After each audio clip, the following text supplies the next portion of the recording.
crowds have gathered.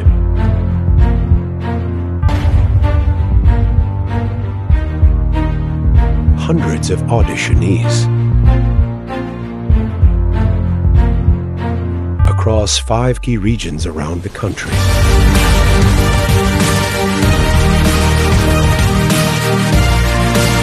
All vying to be the one star that will represent the country.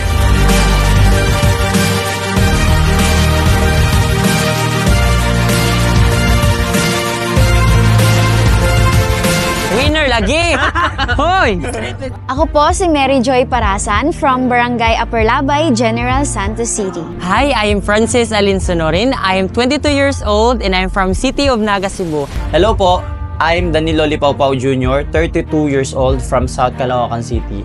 Hi, I'm Erica Buensuceso from Taytay Rizal, 27 years old. I am a freelance makeup artist and also a freelance singer here in Cebu. Ako po ay isang freelance singer na kumakanta po sa mga gigs, sa mga bars. I'm a professional singer. At the same time, nagtatrabaho ako sa mom ko as executive assistant. My dream as a singer is simple lang. May pakita ko yung talent ko sa marami. Yung kumita ako ng pera para may tulong ko sa family ko. Siyempre, dahil sa hirap ng buhay, gusto ko na may ahon sila sa pamamagitan nito. Kumakanta po ako para sa pamilya ko po, para makatulong po ako sa kanila. Ako na lang po yung nag-provide sa pamilya namin po.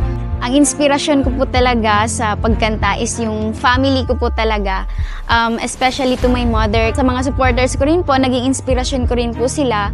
Ang inspiration ko sa pagsali is yung mom ko. Gusto ko sana ibalik sa kanya yung mga efforts at support ang binigay niya sa akin. Kaya ako sumali dito para naman, ako naman ang magbigay sa kanya ng mga nagawa niya. Gusto ko pong manalo sa Karaoke World Championship to make my family proud and to make my ka-generals proud. Ang napili ko pong kanta na pang-audition ko nung Luzon leg is Tila by Lani Misalucha. So sabi nga sa song, tila lilipas din ang ulan, lahat ng pagsubok is lilipas din. Kaya yon, laban ng laban at huwag susuko. Impossible dream. Kasi lahat tayo is, diba, dreamer. We created the new channel 4 years ago. One of the objectives is really to showcase Filipino talent. So when KWC was offered to me in 2022, I was a little bit hesitant until I got to talk to one of my partners, Gladys Pasimilio of Praxis Experiential, and I thought to myself, let's give it a try. So Gladys was really one of those that I'm really very grateful for, trusting the ideas that I had in mounting the extent of what we have done for KWC. And I have also met with Joy, and Joy was also very supportive. Their team in True Creator Studio was very happy to be part of KWC. And the finals is actually just the start, because even if during the finals we're going to stage a concert-like production for the 4 finalists and our special guests. I'd like to thank also our sponsors for all the help and assistance that they have extended.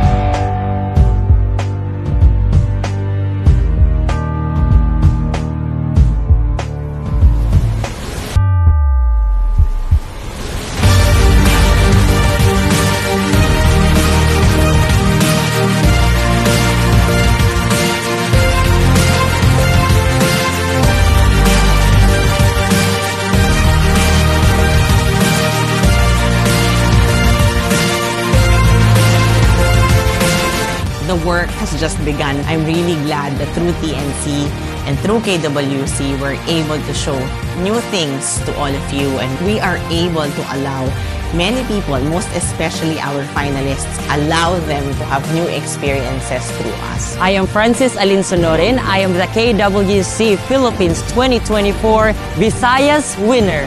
I am Mary Joy Parasan and I am your Karaoke World Championship Mindanao winner. Kaya handa na ako para manalo sa KWC Philippines. Asahan nyo na buong puso kong i-dedicate ito para sa inyo.